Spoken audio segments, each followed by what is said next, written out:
அனைவருக்கும் வணக்கம். சற்று முன் வெளியான முக்கிய அறிவிப்பின்படி மத்திய அரசு ஊழியர்கள் அனைவரும் பயன்பெறும் வகையில் அவர்களுக்கு 8வது ஊதிய குழு சம்பள உயர்வு குறித்து தற்போது முக்கியமான மகிழ்ச்சி தரும் செய்திகள் வெளியாகியுள்ளன.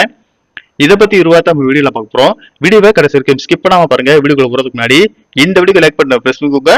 இப்பதான் இந்த சேனலுக்கு முறையா வரீங்கன்னா சப்ஸ்கிரைப் பட்டனை பிரஸ் பண்ணிக்கோங்க. அப்படியே பக்கத்துல இருக்கக்கூடிய பெல் ஐகான் பட்டனை பிரஸ் பண்ணிக்கோங்க. வாங்க வீடியோக்குள்ள போகலாம். மத்திய அரசின் சுமார் 50 லட்சம் ஊழியர்களும் 65 லட்சம் ஓய்வூதியதாரர்களும் ஆவலோடு எதிர்பார்த்து கொண்டிருக்கும் 8வது மத்திய ஊதியக்குழுவின் அமலாக்கம் குறித்து தற்போது முக்கிய தகவல் ஒன்று வெளியாகியுள்ளது. வழக்கமாக மத்திய அரசு 10 ஆண்டுகளுக்கு ஒருமுறை புதிய ஊதியக்குழுவை அமைத்து ஊழியர்களின் சம்பளத்தை மாற்றி அமைப்பது வழக்கம். அந்த வகையில் 7வது ஊதியக்குழுவின் அதிகாரப்பூர்வ பதவிக்காலம் டிசம்பர் 31, 2025 உடன் முடிவடைந்தது. இதனைத் தொடர்ந்து 8வது ஊதியக்குழுவின் பரிந்துரைகள் ஜனவரி 1, 2026 முதல் அமலுக்கு வரும் என எதிர்பார்க்கப்பட்ட நிலையில் மத்திய அரசு 2025 நவம்பர் மாதத்தில் இந்த புதிய ஊதியக்குழுவை அதிகாரப்பூர்வமாக அமைத்தது.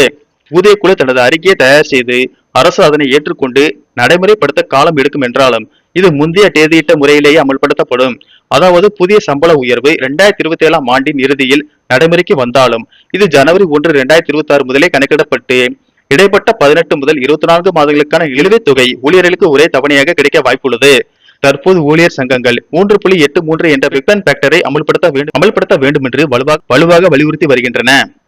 அரசு இந்த கோரிக்கையை ஏற்கும் பட்சத்தில் ஊழியர்களின் ஊதியத்தில் மிகப்பெரிய மாற்றம் ஏற்படும். உதாரணமாக தற்போது ரூபாய் 18,000 அடிப்படை ஊதியம் பெறும் ஒரு ஊழியரின் சம்பளம் புதிய பரிந்துரையின் கீழ் 69,000 உயரக்கூடும். அதாவது மாதத்திற்கு சுமார் 51,000 கூடுதலாக அதிகரிக்கும். இந்த கணக்கீட்டின்படி 2026 ஜனவரி முதல் 24 மாதங்களுக்கான நிலுவைத் தொகையை அரசு வழங்கினால் அந்த ஊழியர்களுக்கு அடிப்படை ஊதிய நிலுவைத் தொகையாக மட்டுமே சுமார் 12,24,000 ஒரே நேரத்தில் கிடைக்கும்.